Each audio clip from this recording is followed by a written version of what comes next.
Hello, my name is Benjamin Hart. I'm an American attorney and the Managing Director of Integrity Legal here in Bangkok, Thailand. As the title of this video suggests, we're discussing Thai e-visas. I did a number of videos on this a while back, but I don't think I've put a fine enough point on it.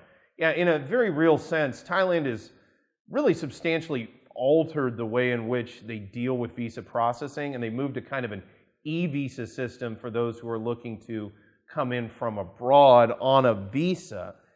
Be it a business visa, an O visa, even a tourist visa. There's this whole e-visa process. I recently saw a comment on our channel regarding this, and I thought it was worth making a video on. Video idea, I just applied for my OA visa, so that's a retirement visa, but this has some general implications. Quoting further, I watched 100 videos on the process and none of it was of value because they switched to the e-visa where everything must be sent in electronically. One frustration I had was not knowing which forms to put where. Also, it requires 3 downloads of insurance documents, but the titles they ask for don't actually match the titles of the docs from my Thai insurance company. Lastly, after you click submit, the system issues you a case number, but doesn't take you automatically to a payment page. Yeah, in my opinion, the entire system is a bit buggy.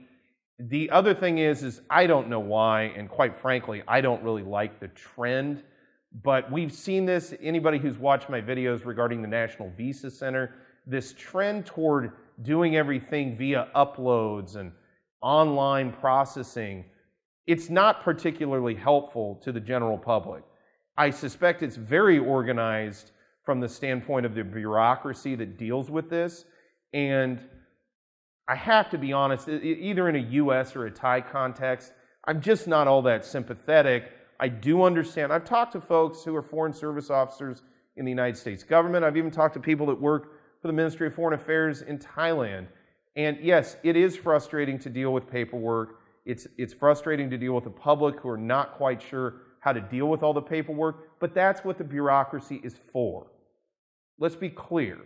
The bureaucracy's purpose is to, in the case of the consular sections of various embassies and consulates, be they Thai or American, whatever, or anybody, that's their purpose, is to process visa documentation. Not all of it's going to be perfect, and creating this system where it's very cumbersome to deal with, and it's all done e-visa, online, whatever you want to call it. Yeah, I get that it may be helping streamline things internally for the bureaucracy, but that's not really the purpose of the bureaucracy. It's very circular reasoning, if you think about it, that the system should be designed to make the bureaucracy more efficient. The bureaucracy is the system. The public are the people who are dealing with trying to get a visa. And getting into this feedback loop, it's a real problem. The reason I bring it up in a Thai context, Thailand's heavily dependent on tourism. And I think by requiring folks to jump through all these hoops and deal with a lot of stuff that's quite frankly cumbersome at best, to say the least, let's call it that, it's not doing any favors for the Thai tourism sector. So something to think about. This video became actually kind of more generalized than I thought it would be. I started talking a little bit more about U.S. immigration than I thought I initially would, but the analogies are there.